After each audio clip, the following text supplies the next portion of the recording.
Then the governor's soldiers took Jesus into the praetorium and gathered the whole company of soldiers around him. They stripped him and put a scarlet robe on him, and then twisted together a crown of thorns and set it on his head. Then they led him away to crucify him. They came to a place called Golgotha, which means the place of the skull. There they offered Jesus wine to drink, mixed with gall, but after tasting it, he refused to drink it. When they had crucified him, they divided up his clothes by casting lots, and sitting down, they kept watch over him there. Above his head, they placed the written charge against him: "This is Jesus, the King of the Jews." From noon until 3 in the afternoon, darkness came over all the land. About 3 in the afternoon, Jesus cried out in a loud voice, my God, why have you forsaken me?" Immediately, one of them ran and got a sponge. He filled it with wine vinegar, put it on a staff, and offered it to Jesus to drink. And Jesus cried out again in a loud voice, "Father, into your hands I commit my spirit." When he had said this, he breathed his last.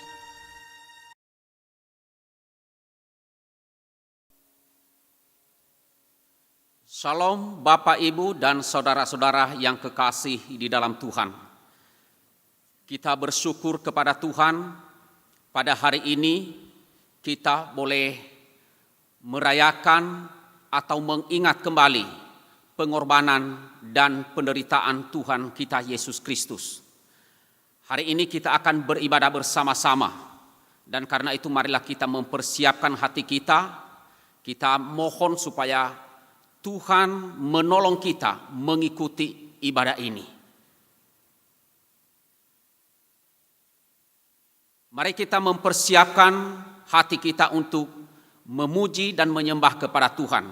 Kita menyanyi lagu "Ku Datang Tuhan".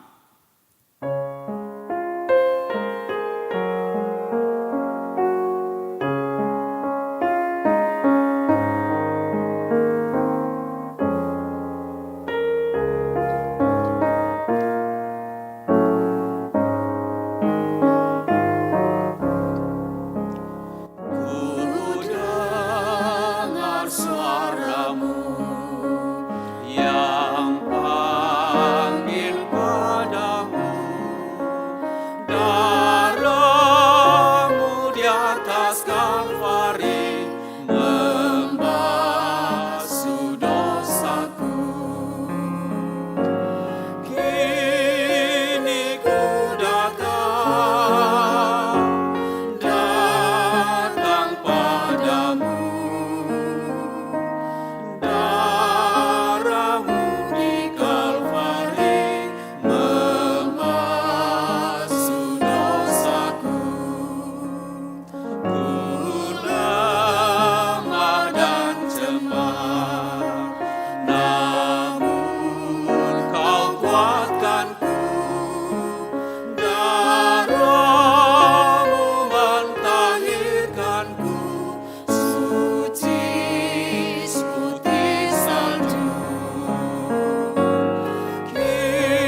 Bapa kami yang bertahta di dalam kerajaan surga, ya Tuhan, kami bersyukur kepadamu. Pada hari ini Tuhan, kami boleh memperingati, mengingat kembali pengorbanan Tuhan kami Yesus Kristus.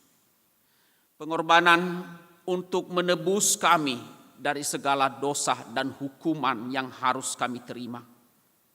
Seharusnya kami boleh berkumpul di rumah Tuhan bersama-sama, tetapi karena satu dan lain hal, kami harus beribadah di rumah masing-masing.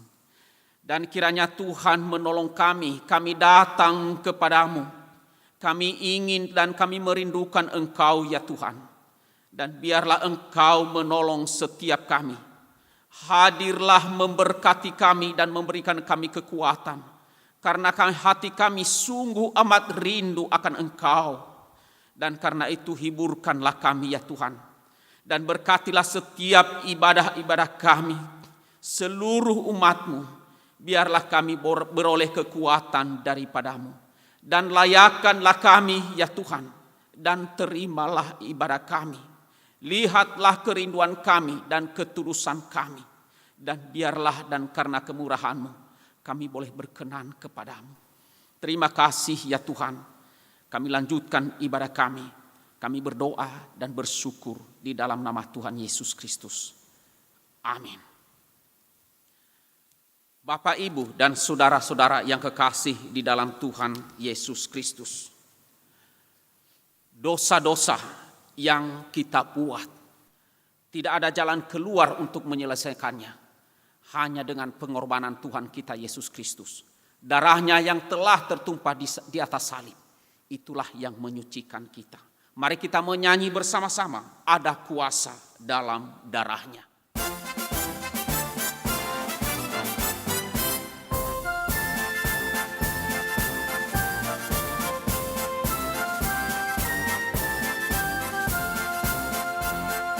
Maukah engkau bebas dari dosa? Dalam darahnya ada kuasa. Maukah menang dari nafsu jahat? Ajaiblah kuasa darahnya. Ada kuasa dalam darahnya, darah domba Allah. Ada kuasa dalam darahnya, dalam darah domba Allah. Maukah bebas dari kesombongan? Dalam darahnya ada kuasa. Datanglah darahnya menyucikan. Ajaiblah kuasa darahnya. Ada kuasa dalam darahnya, darah domba Allah. Ada kuasa dalam darahnya, dalam darah domba Allah.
Bapak, Ibu, dan saudara-saudara yang kekasih di dalam Tuhan, kalau kita sungguh menyadari bahwa kita telah dibebaskan dari hukuman dosa kita, Allah begitu mengasihi kita.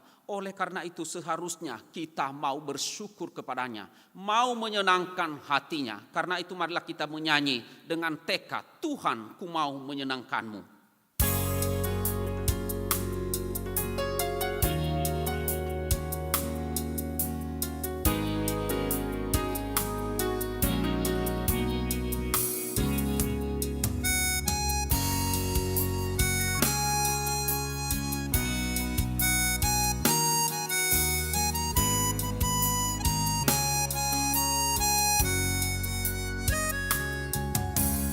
Tuhan, ku mau menyenangkanmu. Tuhan, bentuklah hati ini jadi bejana untuk hormat-Mu. Cemerlang bagai emas murni, menyenangkanmu, senangkanmu, hanya itu kerinduanku. Menyenangkanmu, senangkanmu, hanya itu kerinduanmu.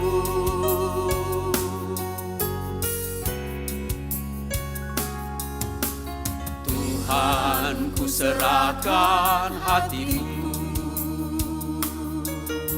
semua ku berikan padamu. Kuduskan hingga tulus selalu,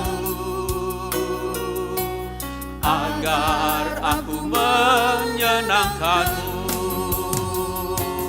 Menyenangkanmu, senangkanmu, hanya itu kerinduanku. Menyenangkanmu, senangkanmu, hanya itu kerinduanku.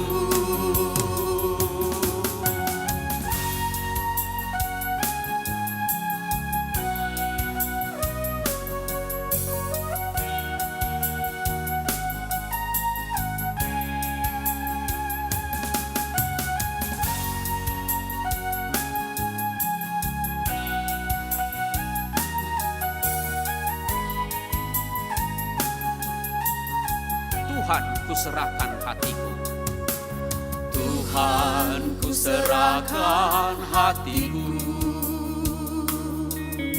semua ku berikan padamu. Kuduskan hingga tulus selalu, agar aku menyenangkanmu. Menyenangkanmu, senangkanmu, hanya itu kerinduanku. Menyenangkanmu, senangkanmu, hanya itu kerinduanku. Menyenangkanmu, menyenangkanmu, menyenangkanmu, senangkanmu, hanya itu kerinduanku. Menyenangkanmu, senangkanmu, hanya itu kerinduanku. Hanya itu kerinduanku. Hanya itu kerinduanku.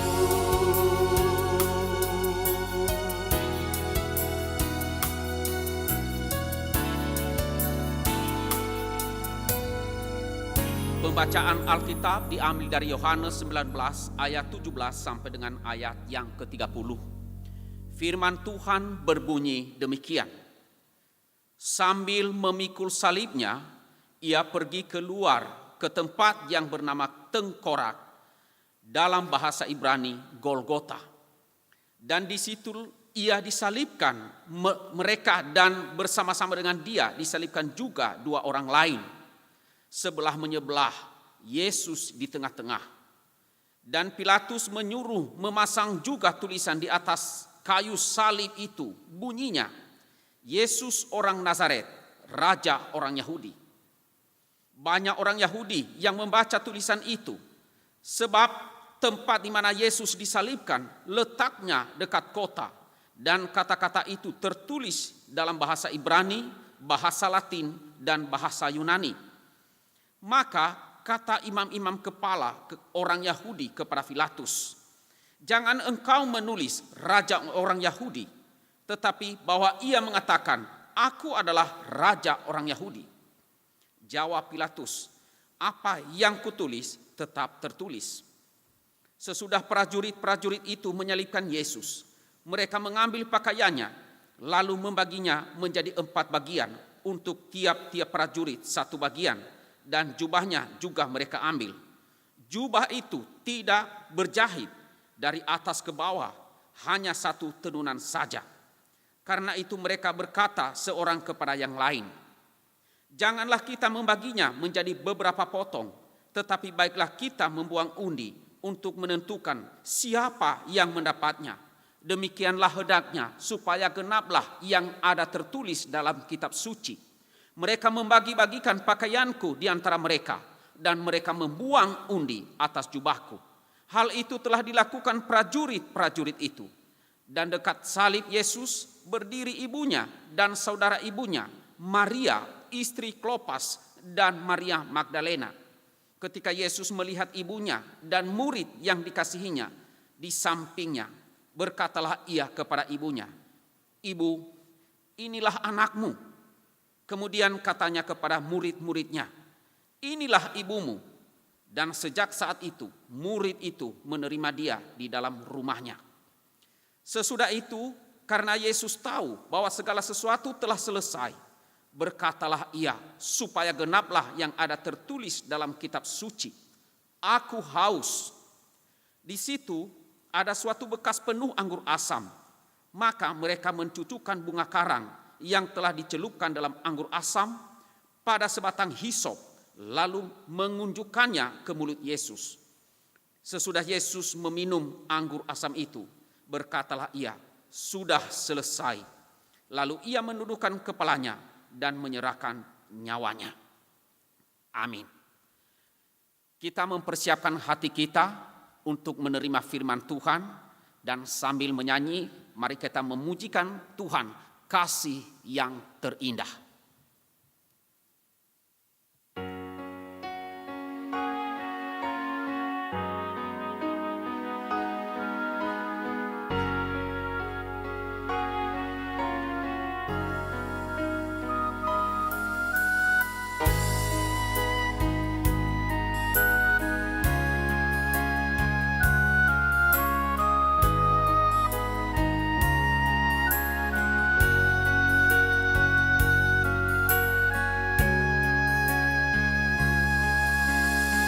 Kasih yang terindah, hati yang mulia, hanya ku temukan di dalam-Mu, Yesusku. Pujian dari hatiku selalu di setiap waktuku, tiada pernah berubah kasih-Mu. Karya terbesar dalam hidupku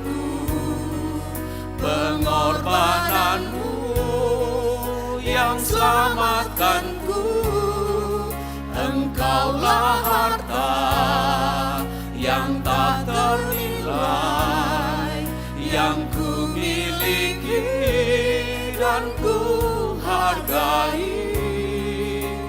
Yesus, Engkau ku kagumi.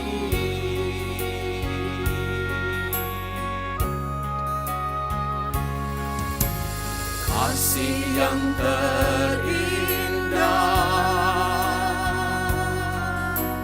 hati yang mulia, hanya ku temukan di dalam-Mu, Yesusku. Pujian dari hatiku selalu di setiap waktuku, tiada pernah berubah kasih-Mu. Karya terbesar dalam hidupku, pengorbananmu yang selamatkanku. Engkaulah harta yang tak ternilai, yang ku miliki dan ku hargai. Yesus, Engkau ku kagumi. Karya terbesar dalam hidupku, pengorbananmu yang selamatkanku. Engkaulah harta yang tak ternilai, yang ku miliki dan ku hargai. Yesus, Engkau ku kagumi. Yesus, Engkau ku kagumi. Yesus, Engkau ku kagumi.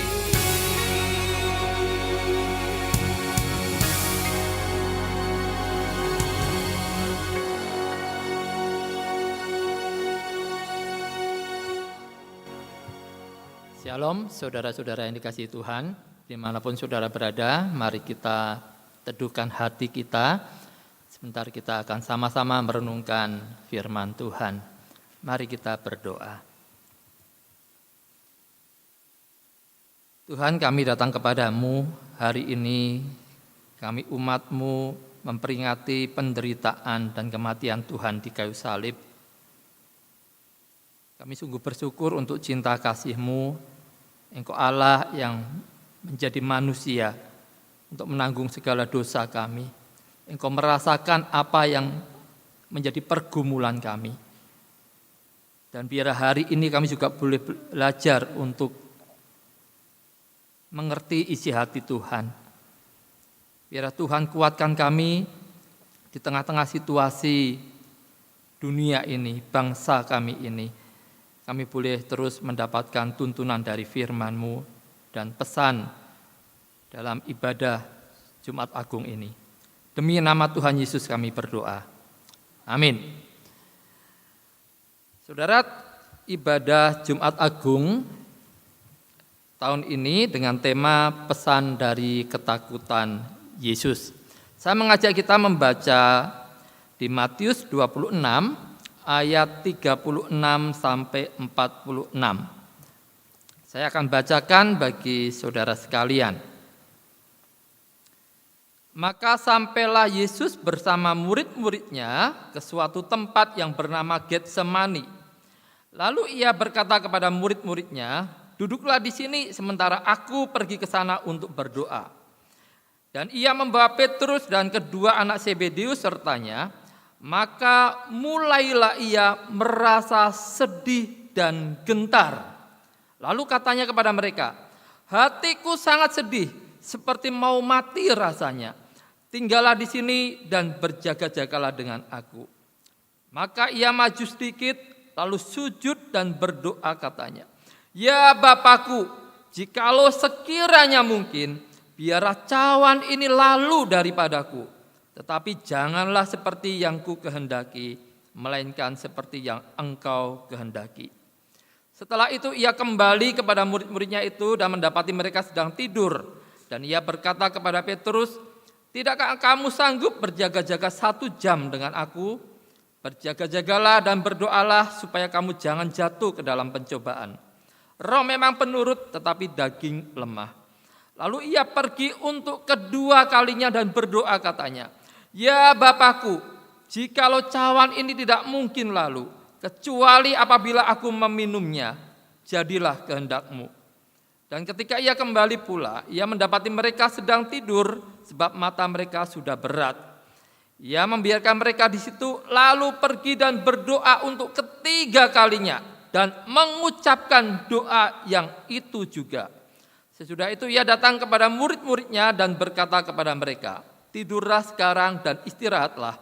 Lihat, saatnya sudah tiba bahwa Anak Manusia diserahkan ke dalam tangan orang-orang berdosa. Bangunlah, marilah kita pergi, Dia yang menyerahkan aku sudah dekat. Saudara-saudara, ibadah Jumat Agung dan Paskah tahun ini akan menjadi sejarah bagi gereja kita. Ini akan terus dikenang, ya, mungkin akan terus diceritakan dari generasi ke generasi. Bahkan bukan hanya di gereja kita, tetapi di seluruh Indonesia mungkin, bahkan sebagian besar gereja-gereja di dunia, di mana ibadah Jumat Agung dan Paskah jemaat semua mengikuti di rumah masing-masing. Bukan hanya itu saudara, di beberapa gereja juga mungkin hari ini menyelenggarakan perjamuan suci secara online. Ini mungkin hal yang baru pertama kali terjadi dalam sejarah gereja. Keadaan situasi akibat pandemi COVID ini memang luar biasa. Banyak jemaat mungkin yang mengalami kehilangan, mengalami duka cita, mengalami kesedihan, bahkan ketakutan, kecemasan, bahkan sampai saat ini ketika sedang beribadah. Saudara, perasaan-perasaan seperti ini sebetulnya bukan sesuatu yang baru dalam konteks Jumat Agung. Dalam peristiwa Jumat Agung yang pertama, saudara, kita juga melihat keadaan, ya, ada perasaan cemas, ada perasaan sedih, ada perasaan takut yang juga dialami oleh murid-murid Tuhan, bahkan oleh Tuhan Yesus sendiri. Pada saat Tuhan Yesus di Getsemani, saudara, kita melihat saat dia ditangkap, murid-murid meninggalkan dia. Murid-murid pada lari ketakutan. Mereka takut ditangkap, mungkin mereka takut menderita, mungkin mereka takut mati. Mereka lari meninggalkan Yesus. Bahkan ketika mereka mendengar Yesus sudah mati, mereka pun kemudian stay at home. Dia kunci pintu rumahnya, enggak berani keluar karena takut ditangkap oleh orang-orang Yahudi. Jadi ada perasaan-perasaan kecemasan, kekhawatiran, ketakutan pada masa itu. Bahkan Yesus sendiri, saudara, punya pergumulan tersendiri menjelang dia menyerahkan dirinya. Tadi kita sudah baca, ya, dia dikatakan merasa sedih dan gentar. Yesus tahu akan apa yang akan ia alami. Dia berdoa memohon kepada Bapa sampai 3 kali, saudara. Ya Bapakku, jikalau sekiranya mungkin, biarlah cawan ini lalu daripadaku. Tetapi janganlah seperti yang ku kehendaki, melainkan seperti yang Engkau kehendaki. Hari ini Saya mengajak saudara semua untuk merenungkan pergumulan Tuhan kita Yesus saat itu. Apa yang membuat dia merasa sedih dan gentar? Dan apa yang menjadi pesan peristiwa itu bagi kita? Saudara, apa yang membuat Tuhan Yesus menjadi sedih dan gentar? Dia tahu, karena dia datang ke dunia memang untuk memberikan dirinya mati sebagai korban, menanggung dosa kita. Dia tahu bahwa dia akan disalibkan. Tetapi ketika peristiwa itu, apa yang menjadi misinya akan tergenapi, mengapa dia menjadi sedih dan gentar? Saudara, kata sedih dan gentar dalam Injil Markus, saudara, ya, dia memakai bukan kata sedih, tetapi dituliskan Yesus sangat takut dan gentar. Yesus sangat takut dan gentar. Ini dipertegas dengan Injil Lukas. Dalam Lukas 22 ayat 44 saya akan bacakan. Ia sangat ketakutan dan makin bersungguh-sungguh berdoa. Peluhnya menjadi seperti titik-titik darah yang berteteskan ke tanah. Ada yang menganggap bahwa ini bukan seperti titik-titik darah, memang itu darah yang keluar. Ya saudara, karena menurutnya orang dalam keadaan tertekan, ketakutan yang begitu rupa, ya, keringat darah ini bisa terjadi. Jadi ini menggambarkan begitu luar biasanya ketakutan yang Yesus alami. Lalu pertanyaannya, Tuhan Yesus takut terhadap apa? Dalam nats kita tadi saudara, doa Yesus di Getsemani, ya, itu menunjukkan Yesus takut terhadap cawan itu. Ya, dia berdoa, jikalau mungkin cawan ini biarlah lalu. Diulang sampai 3 kali saudara. Lalu cawan ini apa? Di dalam Alkitab, saudara, cawan bisa merupakan kiasan dari berkat Tuhan dan juga murka Tuhan. Tentu dalam konteks pergumulan Yesus di Getsemani ini, cawan yang dimaksud adalah murka Tuhan. Ya. Yesus tahu dia akan menanggung murka Bapaknya. Karena dia mau menanggung dosa kita. Allah yang maha kudus, Allah yang murka terhadap dosa. Dan Yesus mau tanggung itu. Jadi cawan ini, ya, berarti murka Allah. Dalam keadaannya sebagai manusia, dia menjadi sangat takut untuk menanggung murka tersebut. Nah saudara, ini menggambarkan begitu mengerikannya murka Allah itu. Begitu mengerikannya upah dosa. Mengapa, saudara, hal ini begitu mengerikan? Kita bisa melihat gambaran selanjutnya. Lalu Yesus menyerahkan dirinya dan dia kemudian mengalami penderitaan dan mati disalib. Hukuman Allah, murka Allah dimanifestasikan dalam wujud salib. Mengapa tidak hukuman yang lain, saudara? Mengapa tidak dirajam? Mengapa tidak dipenggal? Kenapa mesti dengan disalib? Saudara, karena salib adalah hukuman yang terkutuk, dan dengan mengalami kematian yang terkutuk itu, Yesus menanggung kutuk dosa yang harusnya saya dan saudara tanggung. Ya. Maka Allah memilih salib Kalau kita pernah menonton film The Passion of the Christ, saudara, kita bisa membayangkan bagaimana mengerikannya hukuman mati dengan cara penyaliban itu. Ya, kita bisa bilang itu hukuman paling biadab sekali yang pernah ada dalam dunia.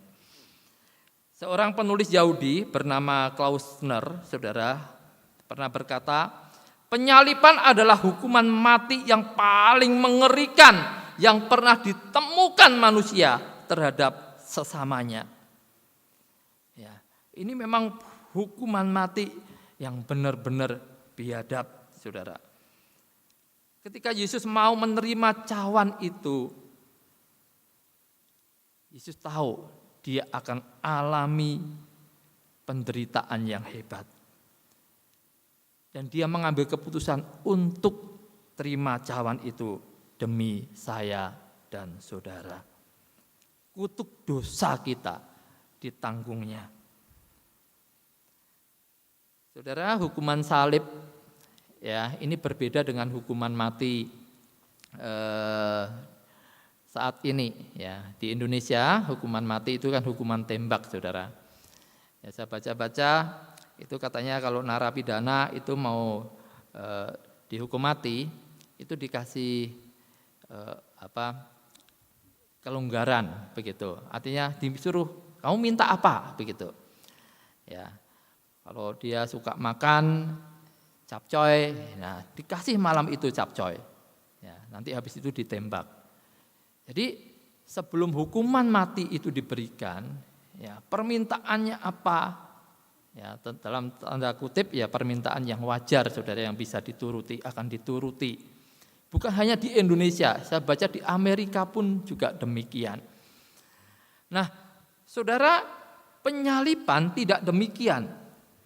Sebelum Yesus disalib, ya, dia mengalami proses penyaliban yang didahului dengan siksaan cambuk, dicambuk dengan luar biasa kejamnya.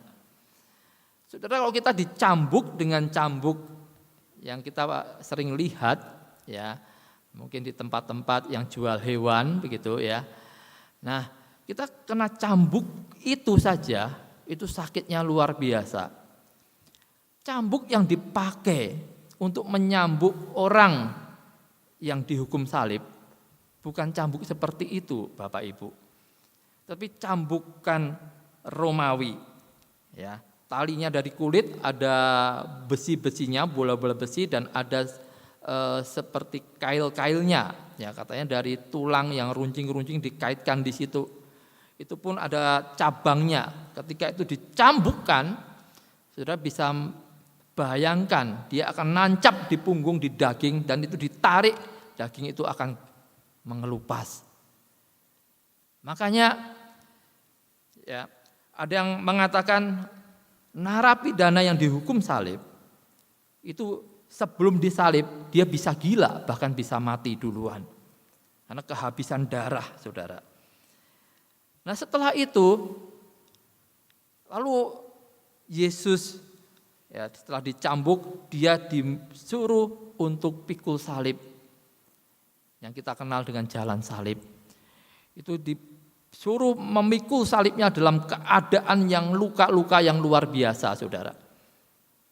Dia dipertontonkan kepada masyarakat. Ya, bukan hanya itu, Yesus ditelanjangi, Yesus diludahi. Bahkan dia diberikan mahkota duri. Sungguh ini menjadi penghinaan. Yesus begitu direndahkan, Yesus begitu dipermalukan. Seharusnya saya dan saudara yang layak terima itu. Kita orang-orang berdosa, tetapi Yesus mau menanggungnya bagi kita. Kemudian sampai di Golgota, lalu Yesus disalibkan, dipaku kedua tangan dan kakinya. Nah, Bapak Ibu, tentu ini sungguh tidak manusiawi. Ya, orang dengan luka-luka yang begitu mengerikan, ya harus disalib, dan dia salib itu ketika kemudian dibentangkan, ya, diangkat, lalu dijemur sampai meninggal dunia. Saudara, Yesus memang harus mengalami penderitaan yang luar biasa ini. Menjadi pesan bagi saya dan saudara, supaya kita tidak main-main. Begitu dahsyatnya murka Allah terhadap dosa. Ini juga menjadi gambaran. Nanti di neraka itu pasti juga luar biasa mengerikannya. Penderitaan yang akan dialami.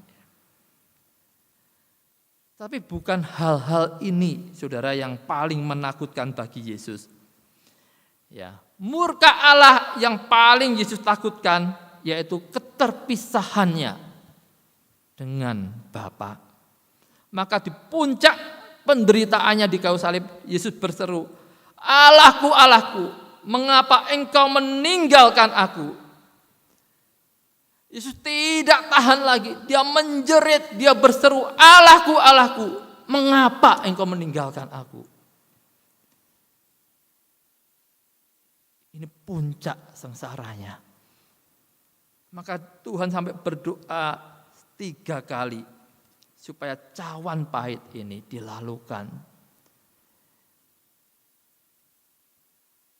Saudara, Yesus memiliki relasi yang sempurna dengan Bapaknya. Bapa dan anak tidak pernah terpisahkan. Tetapi baik sang Bapa maupun sang anak harus mengalami kerusakan relasi ini, keterpisahan relasi ini. Ketika Yesus, sang anak itu harus menanggung dosa saya dan saudara. Demi saya dan saudara. Saudara, saya punya anak. Ya, saudara tahu anak saya cuma 1. Anak saya waktu kecil itu, ya, dari playgroup sampai TK itu ada di 3 sekolah yang berbeda. Ya, pindah-pindah maksudnya. Di 3 kota yang berbeda. Sekolah yang pertama dan kedua itu ketika sudah waktunya sekolah pertama kali, ya, saya tidak punya rasa khawatir, saya tidak punya rasa cemas, ya. Karena apa? Ada mamanya juga guru di situ. Ya. Di sekolah yang kedua mamanya yang antar, mamanya yang tungguin. Tetapi ketika di sekolah yang ketiga, saudara, kami pindah ke kota yang lain. Dan mamanya tidak ngajar di situ, ya. Jadi saya antar, saya untuk pertama kalinya melepas anak saya di tempat yang baru, di lingkungan yang baru, di sekolah yang baru, dengan teman-teman yang baru. Ya. Saya sempat muncul kekhawatiran, bisa enggak anak saya ini adaptasi? Apalagi perasaan anak saya, saudara bisa dibayangkan, selama ini tidak pernah berpisah dengan papa mamanya. Ya. Dan dia saat itu harus berpisah, karena enggak boleh orang tua tungguin, saudara. Dia pasti ada rasa ketakutan. Mungkin demikian juga apa yang terjadi dengan Yesus dan Bapa. Tetapi berbeda, saudara. Ketika saya lepas anak saya ini, saya antar ke sekolah. Saya tahu ketika anak saya sekolah di tempat itu, dia akan baik-baik saja. Dia ada di sekolah yang baik, dia ada guru-guru yang baik yang akan memperhatikannya. Saya tahu nanti ketika pulang saya jemput, dia akan dalam keadaan baik-baik saja. Tetapi Yesus tidak demikian. Bapa tahu ketika dia memberikan anaknya yang tunggal adalah untuk menanggung dosa kita, untuk menerima murkanya. Yesus tidak dalam keadaan baik-baik saja, dia akan menderita, mengalami kematian Saudara bisa bayangkan bagaimana beratnya apa yang ditanggung oleh Yesus. Saudara, itu dilakukan karena Allah begitu mengasihi saya dan saudara. Demi saya dan saudara. Di sini kita melihat begitu agungnya Allah itu. Begitu Dia mengasihi kita. Sampai Dia berikan Tuhan Yesus bagi kita.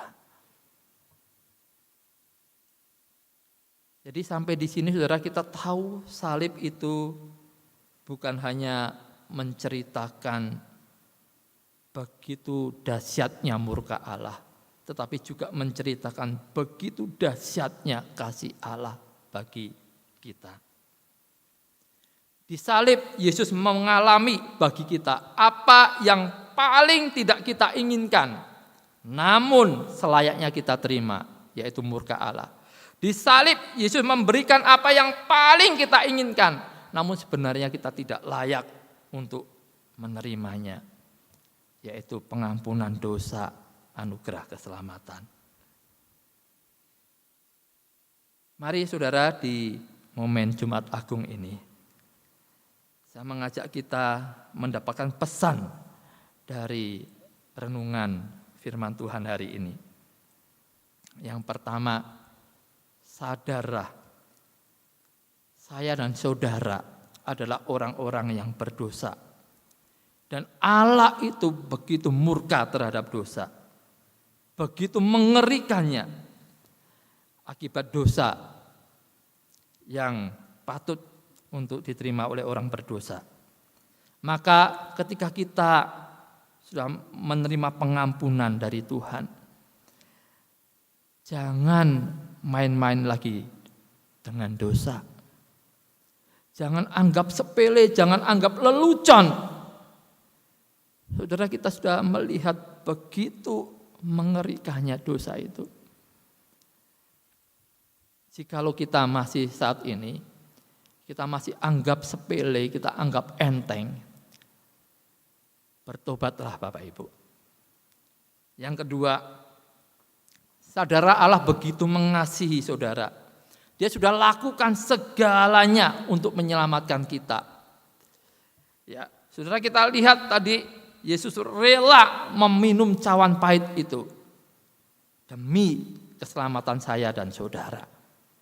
Dia rela dihina, dia rela menderita sampai mati di kayu salib. Dia rela berpisah dengan Bapaknya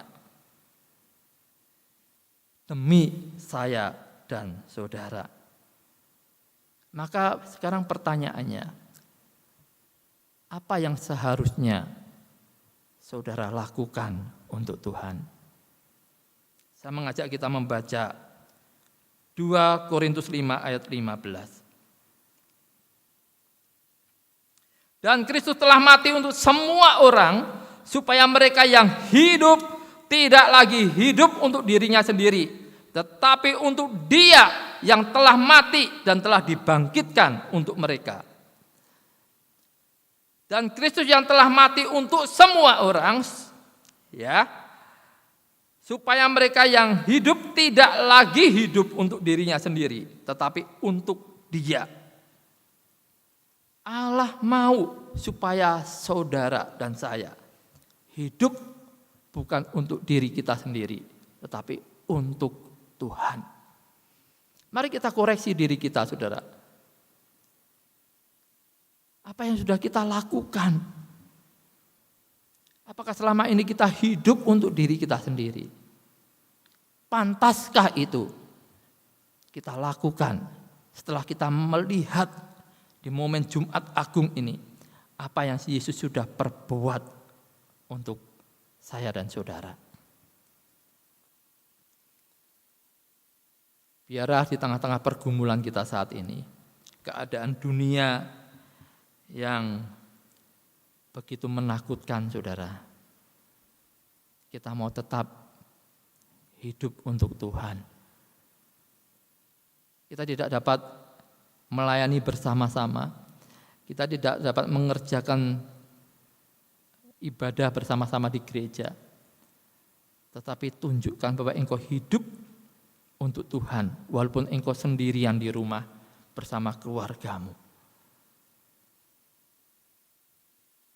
Saudara yang dikasihi Tuhan, satu hal lagi, ingatlah Allah begitu mengasihi engkau, sehingga dalam keadaan yang seperti saat ini, saudara ingat Allah itu sudah memberikan segalanya bagi engkau. Biar kasih-Nya ini yang menjadi penghiburan dan kekuatanmu untuk berjalan dengan penuh iman melewati semua. Allah ada, Allah sudah menyelamatkan saudara. Dia juru selamat kita dan Dia mengasihi kita. Biar kita boleh dikuatkan untuk melalui semua keadaan ini. Amin. Mari kita tunduk kepala, kita berdoa. Bapa, kami sungguh bersyukur, kami sudah merenungkan sabda Tuhan. Kami boleh diingatkan kembali akan pengorbanan Kristus. Kami boleh mendapatkan pesan pada hari ini. Sungguh Tuhan, Engkau Allah yang murka terhadap dosa. Dan kami tahu kami adalah orang-orang yang berdosa yang patut dimurkai. Tapi kami bersyukur Engkau mengasihi kami. Engkau memberikan anak-Mu yang tunggal untuk menanggung segala kutuk dosa kami. Di salib ini kami boleh melihat pesan itu. Untuk kami juga boleh menjadi orang yang tahu diri. Supaya kami tidak main-main lagi terhadap dosa. Dan kami juga boleh diingatkan di salib ini juga. Kami boleh melihat Engkau Allah yang agung, Engkau Allah yang mulia, Engkau Allah yang mengasihi kami dengan kasih yang luar biasa. Kami bersyukur untuk kasih-Mu ini Tuhan. Sungguh sebenarnya kami tidak layak menerimanya. Untuk itu Tuhan berkati kami semua. Biarlah pesan firman-Mu ini boleh terus membuat kami setia untuk hidup bagi Tuhan. Demi nama Tuhan Yesus kami berdoa. Amin.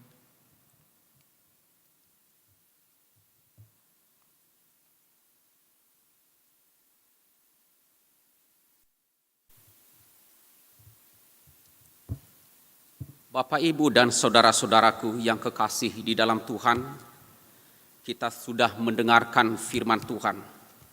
Betapa penderitaan Tuhan kita Yesus Kristus di atas kayu salib itu. Ia tanggung, Ia takut, dan semua itu adalah karena Ia mengasihi kita. Dan apa yang Ia tanggung adalah seharusnya yang kita tanggung. Karena itu saudara, apa yang telah Dia perbuat bagi kita, marilah kita ceritakan kepada orang lain betapa Allah mengasihi kita, betapa Ia telah menyerahkan anaknya untuk menyelamatkan setiap kita. Ceritakanlah tentang Yesus.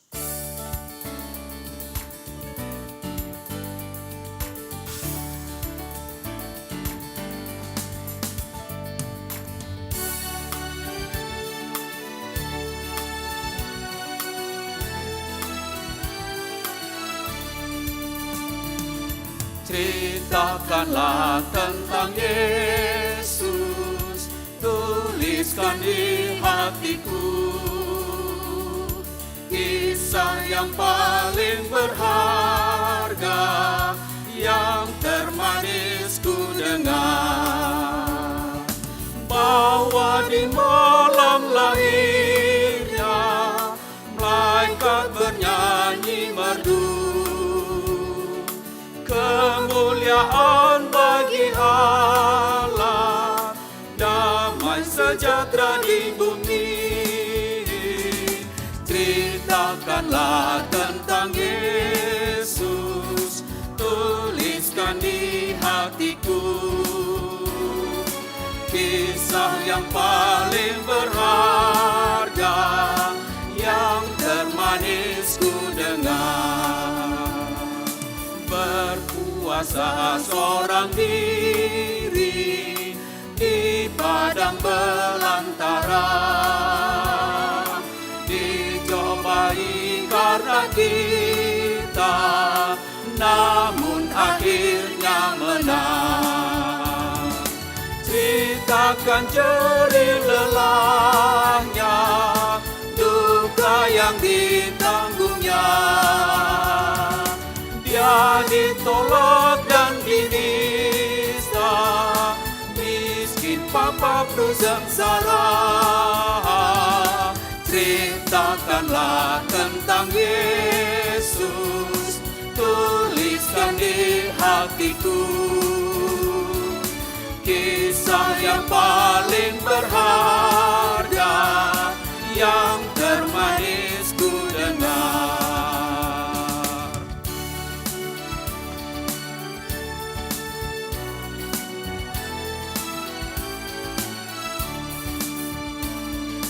Di atas salib dia terpaku, nahan sakit dan siksa. Dikubur dia dibaringkan, namun hidup kembali. Indahlah kisah kasihnya, semakin dapat ku rasa. Terharu kalau ku dengar, kasihnya telah menebusku. Ceritakanlah tentang Yesus, tuliskan di hatiku. Kisah yang paling berharga, yang termanis ku dengar.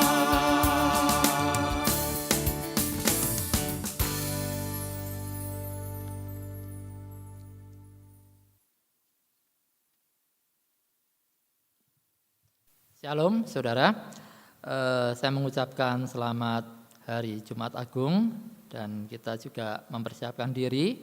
Besok lusa kita akan merayakan Paskah.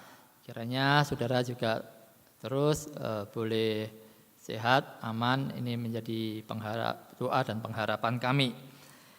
Dalam situasi khusus seperti saat ini saudara, kami terus berusaha untuk memberikan pelayanan yang menjadi kebutuhan rohani Bapak Ibu jemaat sekalian. Kami rindu walaupun situasi seperti ini, iman kita semua boleh terus kuat, bahkan terus boleh bertumbuh. Nah, beberapa pelayanan yang telah disediakan bagi Bapak Ibu, yaitu yang pertama, renungan harian. Ya, dari hari Senin sampai Sabtu. Ini akan upload pada pagi hari. Jadi diharapkan Bapak Ibu mempergunakan pelayanan ini untuk kebutuhan rohani Bapak Ibu. Tiap pagi dengarkan firman Tuhan. Lalu malamnya saudara, sore itu sudah nanti diupload lagi video dan naskah dari M7M. Ya, itu juga untuk kita boleh mengadakan persekutuan keluarga supaya bukan hanya iman kita yang kuat, tapi kita boleh bertumbuh bersama dengan keluarga kita di rumah. Mari saudara kita juga memanfaatkan apa yang sudah disediakan bagi Bapak Ibu. Kemudian rekaman ibadah tiap hari Minggu. Nah, ini pun saudara disediakan ya rekaman ini agar membantu Bapak Ibu dapat terus memuji Tuhan dan mendengarkan firman Tuhan walaupun harus di rumah masing-masing. Dan dari sekolah minggu, saudara, mulai minggu ini juga sudah dibagikan jurnal untuk anak-anak sekolah minggu melalui grup di WA. Ya, selain itu ada tayangan-tayangan yang sudah dibagikan untuk anak-anak kita. Maka saya harap bagi Bapak Ibu yang punya anak-anak yang ikut sekolah minggu terutama ya, biar tolonglah semua pelayanan ini dapat efektif sampai kepada anak-anak Bapak Ibu, supaya iman mereka pun boleh bertumbuh walaupun mereka tidak dapat bersama-sama datang sekolah minggu. Nah, maka dari ini saya mengharapkan Bapak Ibu, mari prioritaskan apa yang sudah gereja berikan. Ya, semua ini dilakukan untuk Bapak, Ibu, Saudara di rumah masing-masing. Saya harap ini menjadi berkat bagi saudara sekalian. Lalu saudara, ada hal yang terus kami pikirkan. Kami menyadari bahwa pelayanan melalui media internet seperti ini, itu tidak semua jemaat kita dapat mengaksesnya. Ya, terutama mungkin ada orang-orang tua yang kesulitan. Maka itu saya mengharapkan, mari kita juga peduli kepada mereka. Jikalau Bapak Ibu tahu ya mereka yang kesulitan untuk mengakses layanan ini, ya Bapak Ibu mungkin bisa share link ini ke orang yang tinggal serumah dengan jemaat tersebut, atau kita bisa kirim videonya begitu ya saudara, direkam dulu, di-download dulu, lalu diberikan. Kita rindu agar semua jemaat GP Kris Pangkal Pinang dapat menikmati pelayanan ini. Kemudian berita yang kedua, saudara, ada berita kelahiran. Telah lahir anak ketiga dari Bapak Kiki dan Ibu Allen Jungfo. Anak laki-laki bernama Leonatan Gabriel pada hari Jumat 3 April yang lalu. Kita ucapkan selamat dan Tuhan kiranya memberkati keluarga ini. Kemudian juga ada permohonan bantuan doa. Saudara, kita dukung doa untuk saudara Joni Alis atau Apin yang sedang sakit. Ini tinggal di WIK lingkungan gereja. Beliau adalah kokonya dari Mega, worship leader di gereja kita di KU3. Lalu saudara, bagi Bapak Ibu yang ingin mengetahui laporan keuangan gereja bulan Maret, Bapak Ibu bisa menghubungi Bendahara Majelis Bapak Yopi dan Ibu Muklan. Ya. Dan untuk persembahan saudara hari ini, saudara bisa transfer ke rekening gereja, dan kalau kesulitan saudara bisa masukkan ke amplop dan simpan amplop itu sampai ada kesempatan saudara membawanya ke gereja. Demikian warta, Tuhan Yesus memberkati. Terima kasih.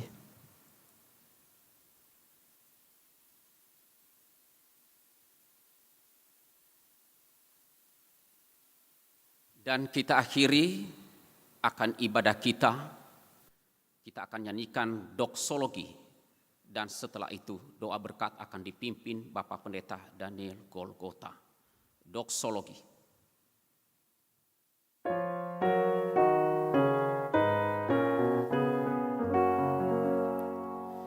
Puji Allah Bapa Putra, puji Allah Roh Kudus, ketiganya yang esa. Pohon selamat sumber berkat.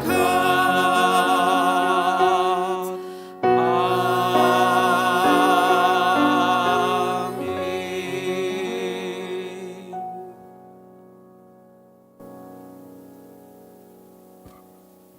Saudara-saudara kekasih dalam Tuhan, mari kita arahkan hati dan pikiran kita kepada Tuhan untuk menerima berkat-Nya. Semoga Allah damai sejahtera menguduskan kamu seluruhnya, dan semoga roh, jiwa, dan tubuhmu terpelihara sempurna dengan tak bercacat pada kedatangan Yesus Kristus, Tuhan kita.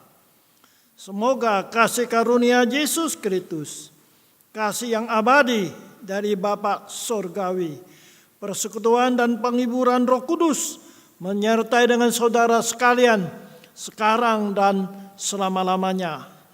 Amin. Pujian amin.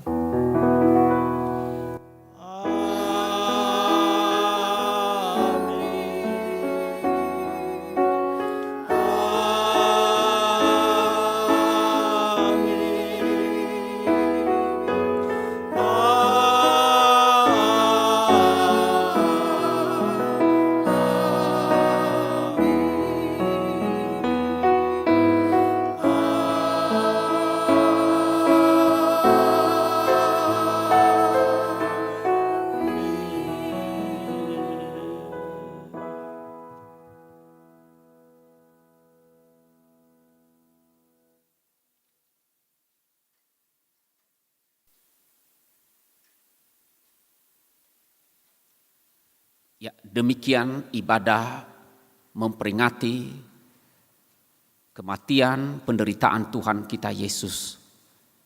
Amin.